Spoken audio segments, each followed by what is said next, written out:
Tencent HY3 जो कि best open source model है का यूज करके एक MERN stack online exam portal system बनाएंगे और MongoDB से कनेक्ट करेंगे, वो भी एडमिन पैनल के साथ। सोर्स कोड का लिंक डिस्क्रिप्शन में है। Let's start.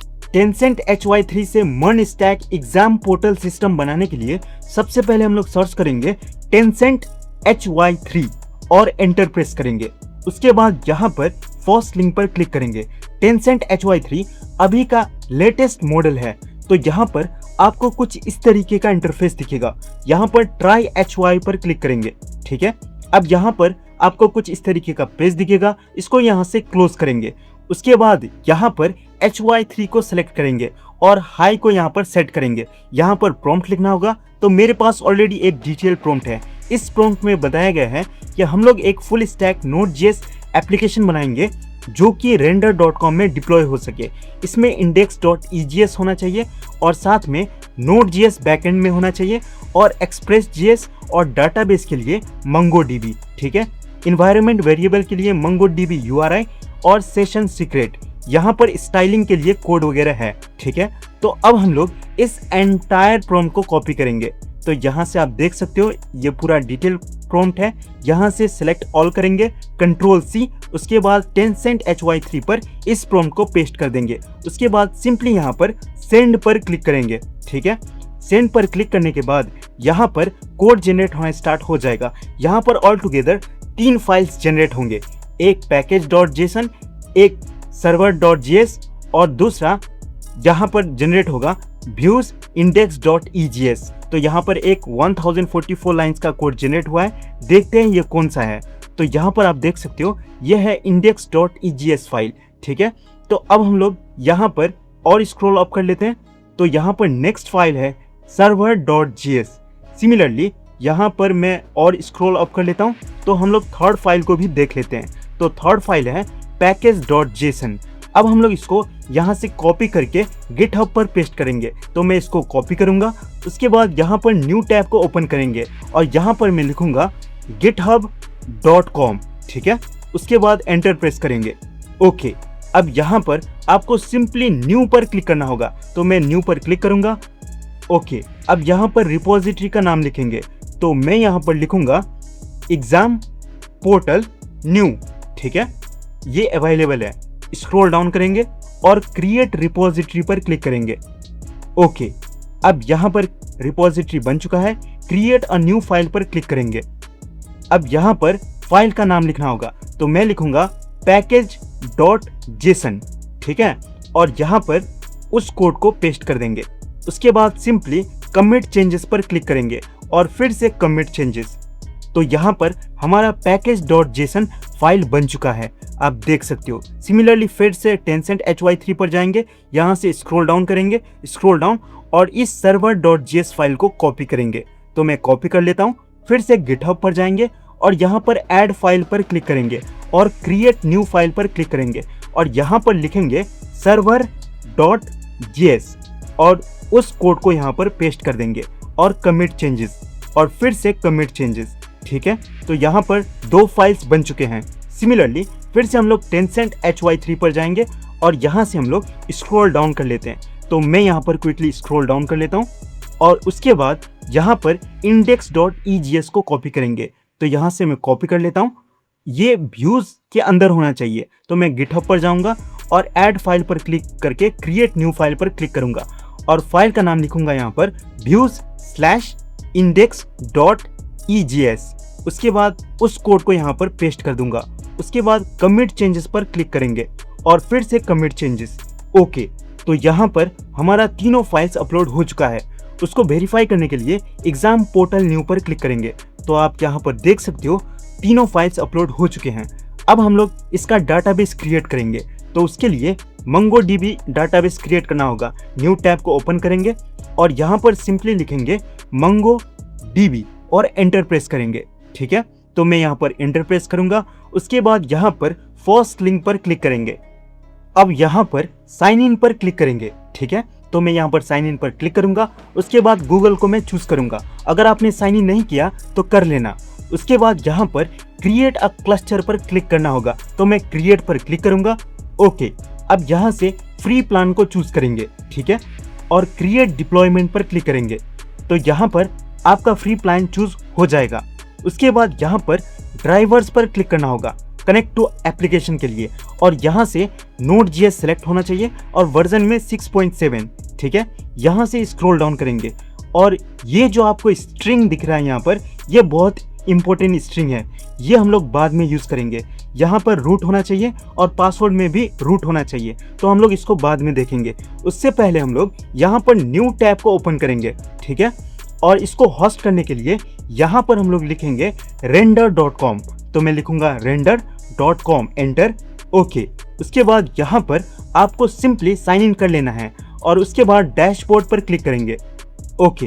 डैशबोर्ड पर क्लिक करने के बाद सिंपली यहाँ पर न्यू सेक्शन पर क्लिक करना होगा, ठीक है। उसके बाद यहाँ पर वेब सर्विस पर क्लिक करेंगे, तो मैं वेब सर्विस पर क्लिक करूंगा और यहाँ से हमारा लेटेस्ट रिपोजिटरी को चूज करेंगे, ठीक है। उसके बाद यहाँ से स्क्रॉल डाउन करेंगे, स्क्रॉल डाउन, और सब चीज एज इट इज रहेगा। यहाँ पर बिल्ड कमांड में यहाँ पर चेंज करेंगे, यहाँ पर लिखेंगे npm, ठीक है, और स्पेस। उसके बाद और सब स्टार्ट कमांड वगैरह सेम रहेगा। स्क्रॉल डाउन करेंगे और यहाँ पर फ्री प्लान को चूज करेंगे और फिर से स्क्रॉल डाउन करेंगे।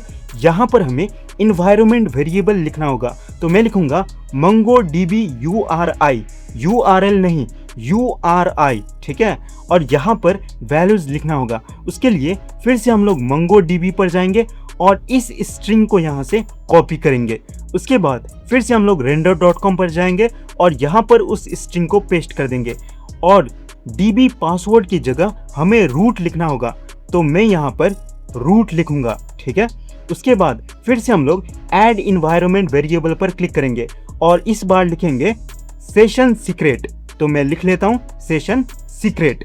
उसके बाद वैल्यूज में हम लोग कुछ भी लिख सकते हैं, तो मैं यहाँ पर लिखूंगा जावा गोट, ठीक है। उसके बाद यहाँ से हम लोग स्क्रॉल डाउन करेंगे और डिप्लॉय वेब सर्विस पर क्लिक करने से पहले हम लोग को फिर से MongoDB पर जाना होगा और यहाँ से स्क्रॉल डाउन करेंगे, स्क्रॉल डाउन, और डन पर क्लिक करेंगे, ठीक है। उसके बाद यहाँ से स्क्रॉल डाउन करेंगे, स्क्रॉल डाउन, और डाटाबेस एंड नेटवर्क एक्सेस पर क्लिक करेंगे, ठीक है, ओके। उसके बाद यहाँ पर IP एक्सेस लिस्ट पर क्लिक करेंगे। अब यहाँ पर हमें इस सेक्शन को एडिट करना होगा, तो मैं एडिट पर क्लिक करूंगा और उसके बाद यहाँ पर IP एड्रेस को 0.0.0.0/0 करेंगे, ठीक है। उसके बाद कंफर्म पर क्लिक करेंगे, इतना ही काम करना है। उसके बाद यहाँ पर स्टेटस एक्टिव शो होना चाहिए। उसके बाद फिर से हम लोग render.com पर जाएंगे और यहाँ पर सिंपली डिप्लॉय वेब सर्विस पर क्लिक करेंगे, ठीक है। तो यहाँ पर आपका वेब सर्विस डिप्लॉय होना स्टार्ट हो जाएगा। ये नॉर्मली 30 से 40 सेकंड ही लगेगा, ठीक है, इसलिए आपको थोड़ा वेट कर लेना है। अगर आपको कोई भी क्वेरी हो वीडियो से रिलेटेड तो आप मुझे कमेंट सेक्शन पर पूछ सकते हो। तो यहाँ पर आप देख सकते हो Java got exam portal running at port 1000, your service is live available at URL, और URL दिया हुआ है, इस URL पर क्लिक करेंगे, ठीक है, ओके। तो यहाँ पर आप देख सकते हो ये हमारा एग्जाम पोर्टल सिस्टम है। यहाँ पर मैं स्टूडेंट को रजिस्टर करूंगा, तो मैं रजिस्टर पर क्लिक करूंगा और यहाँ पर क्विकली डिटेल को फिल कर देता हूँ abc@gmail.com और डिपार्टमेंट जनरल, और यहाँ पर 1234 पासवर्ड, और क्रिएट अकाउंट पर क्लिक करूंगा, ठीक है। तो यहाँ पर स्टूडेंट का अकाउंट बन जाएगा, आप देख सकते हो। ओके पर क्लिक करेंगे और उसके बाद यहाँ से नो थैंक्स, और उसके बाद यहाँ पर आप देख सकते हो ये हमारा स्टूडेंट का प्रोफाइल पेज है, ठीक है। यहाँ पर 2 सेक्शंस होंगे, एक स्टूडेंट का प्रोफाइल और एक एडमिन का प्रोफाइल। यहाँ पर अभी सब सेक्शंस एम्प्टी है। अभी हम लोग एक एक सेक्शंस को टेस्ट करेंगे, ठीक है। ऊपर आपको स्टूडेंट आईडी भी दिख रहा होगा, ये ऑटो जनरेटेड है। यहाँ से मैं लॉग आउट पर क्लिक करूंगा और एक एडमिन अकाउंट को क्रिएट करूंगा। उसके लिए मैं रजिस्टर पर क्लिक करूंगा और यहाँ पर फुल नेम में लिखूंगा XYZ और ईमेल में xyz@gmail.com और एडमिन और यहाँ पर 1234 और क्रिएट अकाउंट पर क्लिक करूंगा। तो यहाँ पर एक एडमिन अकाउंट क्रिएट हो जाएगा, ठीक है। यहाँ पर सिंपली मैं ओके पर क्लिक कर लेता हूँ और यहाँ पर नो थैंक्स। तो ये एडमिन पैनल का डैशबोर्ड है, ठीक है। अब यहाँ पर कोई भी स्टूडेंट नहीं है इसलिए ये एम्प्टी है। डिपार्टमेंट पर क्लिक करेंगे और यहाँ पर एक डिपार्टमेंट को क्रिएट करेंगे, कंप्यूटर साइंस। जो हम लोग यहाँ पर लिखेंगे वो हमें लॉगिन सेक्शन पर दिखेगा। ऐड पर क्लिक करते हैं तो यहाँ पर एक डिपार्टमेंट क्रिएट हो चुका है। सिमिलरली मैं और भी डिपार्टमेंट को क्रिएट कर लूँगा, ठीक है। तो यहाँ पर आप देख सकते हो सब डिपार्टमेंट क्रिएट हो चुका है। अब यहाँ पर एग्जाम को क्रिएट करेंगे तो क्रिएट एग्जाम पर क्लिक करूँगा और एग्जाम का टाइटल लिखूंगा साइंस एग्जाम। डिस्क्रिप्शन में this is the science exam test और यहाँ पर डिपार्टमेंट में जनरल ही रहने देते हैं और ड्यूरेशन में 30 मिनट्स और पासिंग परसेंट 40%। उसके बाद क्रिएट एग्जाम पर क्लिक करेंगे तो यहाँ पर एग्जाम क्रिएट हो चुका है। यहाँ पर दो ऑप्शंस मिलेंगे, एक मल्टीपल चॉइस क्वेश्चन और दूसरा सब्जेक्टिव क्वेश्चन। तो मैं यहाँ पर सब्जेक्टिव क्वेश्चन पर क्लिक करके एक क्वेश्चन को ऐड कर लेता हूँ। तो यहाँ पर मैं अपलोड फाइल पर क्लिक करूँगा, ठीक है, और एक साइंस का क्वेश्चन अपलोड कर लेता हूँ। तो मैं यहाँ से डाउनलोड्स पर क्लिक करूँगा। उसके बाद यहाँ पर मेरे पास एक PDF है, ठीक है, 4th क्लास का क्वेश्चन का। तो यहाँ से मैं इस PDF को ओपन कर लेता हूँ और यहाँ पर ओपन पर क्लिक करूँगा। तो यहाँ पर PDF अपलोड हो चुका है और यहाँ पर मैं मार्क्स में 50 लिख लेता हूँ, ठीक है। उसके बाद ऐड क्वेश्चन पर क्लिक करूँगा। ओके, तो यहाँ पर ये बोल रहा है कि क्वेश्चन टेक्स्ट लिखना होगा। तो मैं यहाँ पर लिखूँगा please attempt all the question, सब क्वेश्चन अटेम्प्ट करना है, ठीक है। उसके बाद यहाँ पर सिंपली ऐड क्वेश्चन पर मैं क्लिक करूँगा। ओके, तो यहाँ पर थोड़ा टाइम लगेगा और यहाँ पर क्वेश्चन अपलोड हो चुका है। आप देख सकते हो यहाँ पर please attempt all the questions और अटैचमेंट भी है। अब हम लोग इसको यहाँ से कॉपी करेंगे इस URL को और यहाँ पर इसको मिनिमाइज करेंगे और यहाँ पर नेक्स्ट टैब में हम लोग इस URL को एज इट इज़ पेस्ट करेंगे ताकि एक जगह एडमिन पैनल रहे और दूसरी जगह यूज़र पैनल। इसको एंटर करते हैं तो यहाँ पर एक जगह एडमिन पैनल है और यहाँ पर यूज़र पैनल को लॉगिन करेंगे। तो मैं लिखूंगा abc@gmail.com, पासवर्ड में 1234 और साइन इन पर क्लिक करेंगे, ठीक है। तो यहाँ पर यूज़र पैनल लॉगिन हो चुका है। अब हम लोग देखेंगे वो क्वेश्चन आया है या नहीं। तो उसके लिए माई एग्जाम्स पर क्लिक करेंगे तो यहाँ पर अवेलेबल एग्जाम पर आप देख सकते हो एक एग्जाम आ चुका है। अभी यहाँ पर स्टार्ट बटन नहीं दिख रहा है, इसको मैक्सिमाइज करेंगे तो यहाँ पर आपको दिख रहा होगा स्टार्ट बटन, इस पर क्लिक करेंगे। उसके बाद यहाँ पर एक पॉपअप मैसेज दिखेगा, टाइमर बिगिंस इमीडिएटली, ओके पर क्लिक करेंगे। उसके बाद ऑनलाइन एग्जाम स्टार्ट हो जाएगा, ठीक है। और जो क्वेश्चन हमने एडमिन पैनल पर अपलोड किया था वो स्टूडेंट पैनल पर दिख रहा है, ठीक है। यहाँ से हम लोग क्वेश्चन पेपर को जूम इन भी कर सकते हैं और ये जो नीचे जो सेक्शन दिख रहा है आपको, ये आंसर शीट को अपलोड करने का सेक्शन है। यहाँ पर टाइमर वगैरह भी दिख रहा है। मान लो स्टूडेंट ने क्वेश्चन का आंसर लिख लिया, अब ये अपलोड करने के लिए PDF या इमेज यूज़ करेगा। तो यहाँ पर मैं चूज़ पर क्लिक करूँगा और यहाँ से मैं आंसर शीट को अपलोड करूँगा। तो यहाँ से मैं स्क्रॉल डाउन करूँगा तो यहाँ पर कस्टमाइज फाइल पर क्लिक करना होगा। तो मैं यहाँ पर इस सेक्शन पर क्लिक करूँगा और ऑल फाइल्स को चूज़ करूँगा, ठीक है।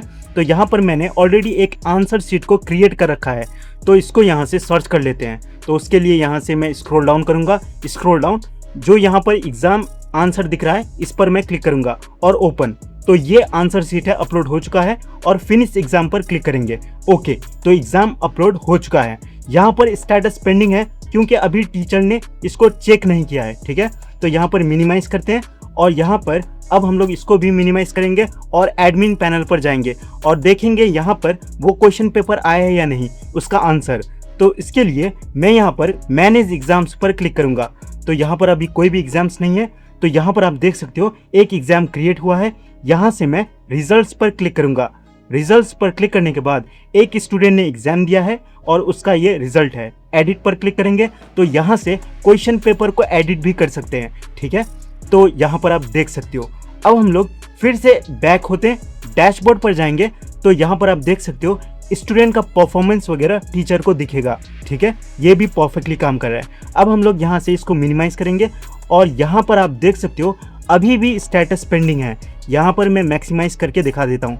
जब तक टीचर चेक नहीं करेगा कॉपी तब तक ये पेंडिंग ही रहेगा। मान लो स्टूडेंट ने कुछ गलती किया तो वो टीचर उसको एक्सेस कैसे करेगा, उसके लिए इसको यहाँ से मिनिमाइज करते हैं और यहाँ पर एडमिन पैनल पर जाएंगे और इसको मैक्सिमाइज करेंगे और यहाँ से सेंड मैसेजेस पर क्लिक करेंगे, ठीक है। अब मान लो स्टूडेंट ने कुछ आंसर लिखा और वो आंसर जो है वो क्लियर नहीं है। तो यहाँ पर टीचर लिखेगा your question number 10 is not correct, ठीक है, I am not seeing it correctly. Message body में प्लीज रिप्लाई इमीडिएटली या बैक और सेंड मैसेज पर क्लिक करेंगे। ठीक है, तो यहाँ पर एडमिन पैनल से स्टूडेंट पैनल पर मैसेज जा चुका है। यहाँ पर मैं इनबॉक्स पर क्लिक करूंगा तो यहाँ पर इनबॉक्स पर आया है कि your question number 10 is not correct. ठीक है, तो यहाँ पर ये परफेक्टली काम कर रहा है। अब हम लोग यहाँ पर एक MCQ क्वेश्चन को क्रिएट करेंगे, तो यहाँ से इसको मैक्सिमाइज करता हूँ मैं और यहाँ से क्रिएट एग्जाम पर क्लिक करेंगे और एज इट इज सब चीज़ को सेम ही रहने देते हैं और सिंपली यहाँ पर क्रिएट एग्जाम पर क्लिक करेंगे। ठीक है, तो यहाँ पर एक एग्जाम क्रिएट हो जाएगा। अब यहाँ पर MCQ चॉइस को चूज करेंगे, तो यहाँ पर मैं क्वेश्चन को लिख लेता हूँ, which is the best AI। यहाँ पर ओपस, GLM, GPT और Tencent HY3, ऑप्शन में D और ऐड क्वेश्चन पर क्लिक करेंगे। सिमिलरली एक और क्वेश्चन को ऐड करते हैं, what is the full form of, और यहाँ पर मैं एक सोच लेता हूँ एक फुल फॉर्म CPU का, central processing unit, central process uniting, central processor unit, centre process unit. तो यहाँ पर ऑप्शन A करेक्ट है। ओके, तो यहाँ पर आप देखना है कि स्टूडेंट इसको राइट करता है या नहीं।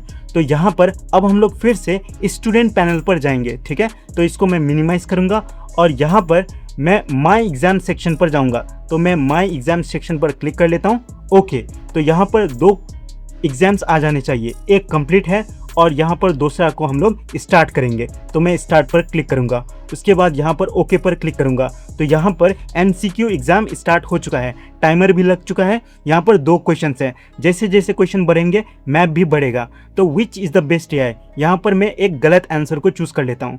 सिमिलरली यहाँ से मैं नेक्स्ट पर क्लिक करूँगा और यहाँ पर what is the full form of CPU, तो यहाँ पर मैं सही आंसर को चूज़ करके फिनिश एग्जाम करूँगा। तो यहाँ पर 2 क्वेश्चंस थे, एक सही था एक गलत। ठीक है, तो यहाँ पर आप देख सकते हो मार्किंग आ चुका है, ये जो सेकंड वाला है। तो यहाँ पर माई डैशबोर्ड पर जाने के बाद यहाँ पर इनबॉक्स में एक इनबॉक्स आया है एग्जाम 2 और यहाँ पर परफॉर्मेंस ऑफ द यूज़र कितना है वो यहाँ पर आपको दिख रहा होगा। तो ये परफेक्टली काम कर रहा है। ठीक है, यहाँ से हम लोग प्रोफाइल पिक्चर को भी चेंज कर सकते हैं। तो यहाँ पर मैं क्लिक करूँगा और मान लो मैं यहाँ से एक प्रोफाइल को चूज़ कर लेता हूँ, स्क्रॉल डाउन और यहाँ से मैं स्क्रॉल डाउन करके इसको मैं चूज़ कर लेता हूँ, ये वर्ल्ड वाला जो इमेज है इसको। तो इस पर मैं क्लिक करूँगा और यहाँ से मैं ओपन पर क्लिक करूँगा, तो यहाँ पर ये जो इमेज है वो भी रिप्लेस हो जाएगा। तो आप देख सकते हो ये फुल फंक्शनल है। ठीक है, इसका सोर्स कोड आपको मेरे टेलीग्राम चैनल पर मिल जाएगा। इसके अलावा भी मैंने बहुत सारे प्रोजेक्ट्स बनाए हैं जो कि डिस्क्रिप्शन में हैं, देख लेना।